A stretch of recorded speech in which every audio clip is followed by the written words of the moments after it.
video, we are going to talk about fluid thrill. Fluid thrill is used for assessing around 1500 ml of free fluid in the abdomen. So the patient's ulnar border, this is the ulnar border. So the patient's ulnar border is placed on the midline like this, as you see in this image. And why is this hand kept like this? It is kept to dampen the vibrations from the anterior abdominal wall. So if there are any vibrations coming from the anterior abdominal wall, they will get dampened by this. It acts as a barrier basically.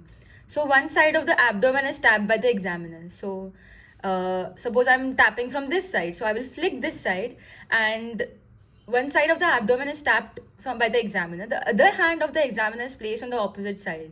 So I will keep the other hand on this side, and the other hand of the examiner, which is kept on the opposite side, will feel the transmitted thrill, which indicates a positive test. So it means that there's around 1500 ml of free fluid in the abdomen, which is helping transmit the thrill from this side to this side. So you can hear the thrill across the abdomen.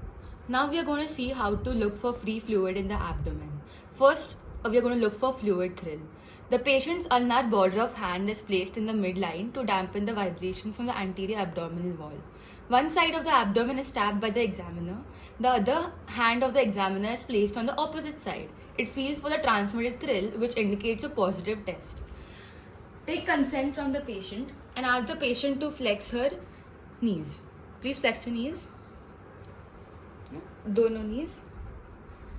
Both the knees should be flexed. Ask the patient to keep their ulnar border in the midline. आपकी जो ulnar border है, मतलब आपका जो हाथ है वो ऐसे रखो बीच में, ऐसे बीच में रखो, ऐसे नहीं, ऐसे. So this is used for obliterating any pulsations which may be felt. So I'm the examiner and I will keep my hand on the opposite side of the abdomen, and from here I will look for fluid thrill. Here you have to tap gently and flick. So when I flick, and in case there was fluid thrill, then I would be feeling pulsations on the opposite side of my hand. So I'll show it from that side. Suppose this is my hand which is looking for the fluid thrill. So I will be flicking the abdomen from the opposite side. And the pulsations will be felt over here on this side.